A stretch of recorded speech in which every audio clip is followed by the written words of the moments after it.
very interesting book, which is an option, of course, but is I quite encourage many of you as teachers and students to read it.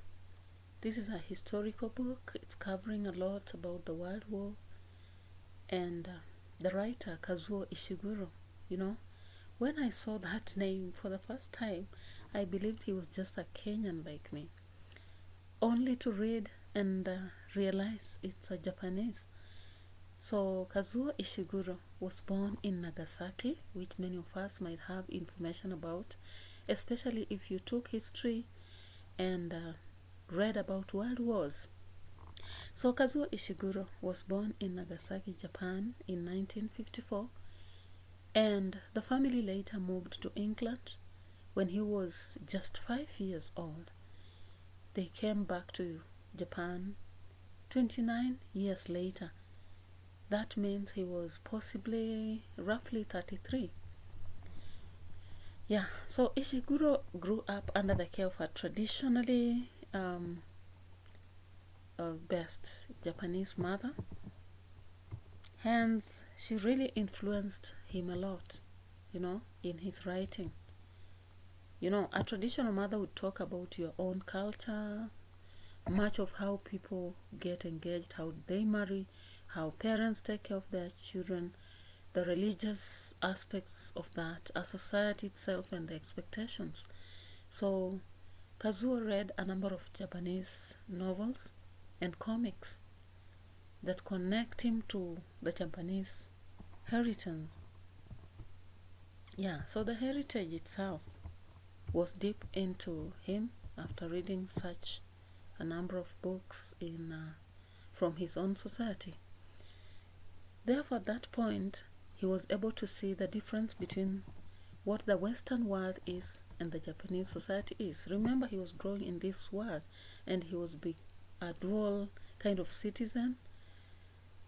So much of what he writes must be bearing the Japanese world as much as it may hold something foreign. Yeah, so Kazuo Ishiguro was inspired to write An Artist of the Floating World after he wrote another novel known as A Pale View of Hills, and there is another still known as The Remains of the Day. If you read the two, you'll find it interesting that it's a kind of a series of building events after another, and the audience asks from him what they want, Since Ishiguro moves out of his country in childhood, he lacked connection to his country, and the only way he could bond with his country was through reading.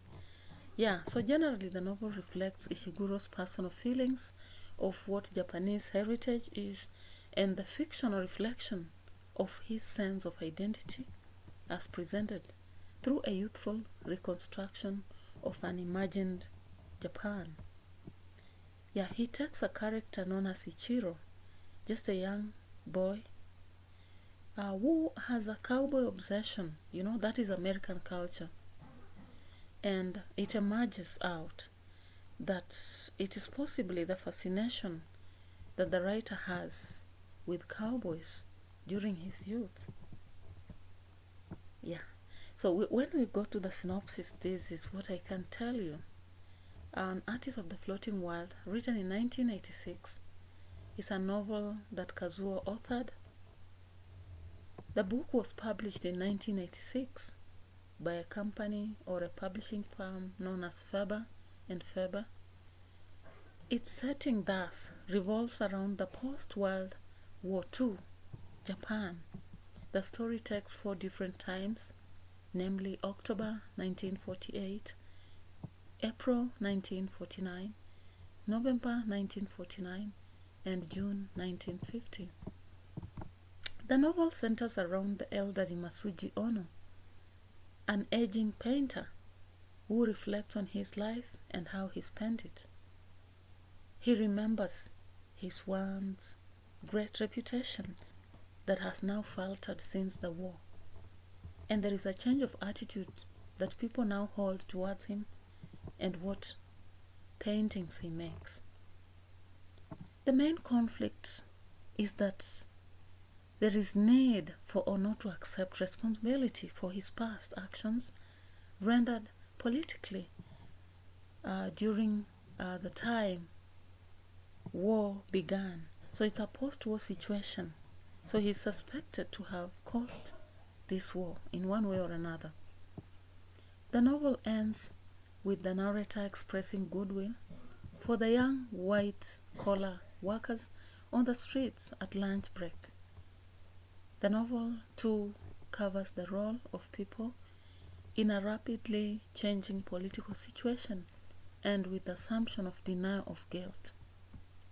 The novel is a great literature and a historical fiction in whose past preludes personal experiences of the author, and it draws from historical facts. An artist of the floating world distinctly looks at different years, with the memories of the narrator going back to his own childhood when his father opposed his wish to become an artist. In the build-up to World War II, Ono, a promising artist, breaks away from the teaching of his master, whose artistic goal was to acquire an ultimate aesthetic ideal in representation of the floating world of nighttime entertainments. So their art at that time was to genuinely, make what could entertain the mass. Ono becomes involved in a far-right politics and begins making propagandistic art. Later, as a member of the Cultural Committee of the Interior Department and official advisor of the Committee of the Unpatriotic Activities, Ono becomes a police informer, taking an active part in an ideological watch, hunting against a former student Kuroda. After the 1945 defeat and the collapse of Imperial Japan, Ono becomes condemned, a condemned figure, one who is a traitor, who led the country astray. In the meantime, the victims of state subjection, including individuals Ono himself had once deplored, are restored and allowed to lead a normal life in the whole degree of unreliability. The novel is written in the first-person perspective and pivots on the limited use of single, unreliable narrator, articulating a viewpoint which the reader identifies as limited and fallible. One can clearly say he is uncertain of the accuracy of his narrative, but that might either make the reader vigilant or prove that Ono is very honest and hence trustworthy.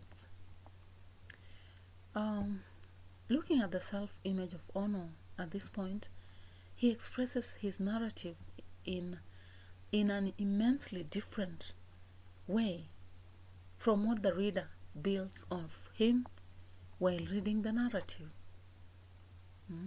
He seems to be in a state of propaganda, that kind of confuses him. Similarly, when Ono narrates an episode in which he was confronted with the results of his activities as a police informer, it is debatable whether his attempt to mitigate the brutality of the police is retrospective fabrication devised to avoid his own responsibility, or whether he actually did disapprove of the treatment of the person he had denounced, distancing himself from his actions and refusing to recognize the abusive treatment as a direct and foreseeable consequence of those actions. I'll talk a little bit about the relevance of this title, An Artist of the Floating World. Why this title? When you look deeply into this book, you see that the title is referring to the Japanese art of prints. It could simply be considered a printmaker, an artist living in a changing world because of the narrow understanding of Ono and the drastic global changes that affect the first half of the 20th century. The other second view is that the title focuses on Ono as an artist who used to be popular, but he is no longer that, because his art stood out, and after taking part in the imperialist propaganda, it ceased to be. So he's now floating in a world where his art can never be much as he expected. I believe the title is also referring to the artistic genre, hence it brings out both the plot and the thematic concerns. Ono's master is especially interested in portraying scenes from the pleasure district adjacent to the villa in which he and his students live. Ono mentions the momentary nature of the floating world that could be experienced every night.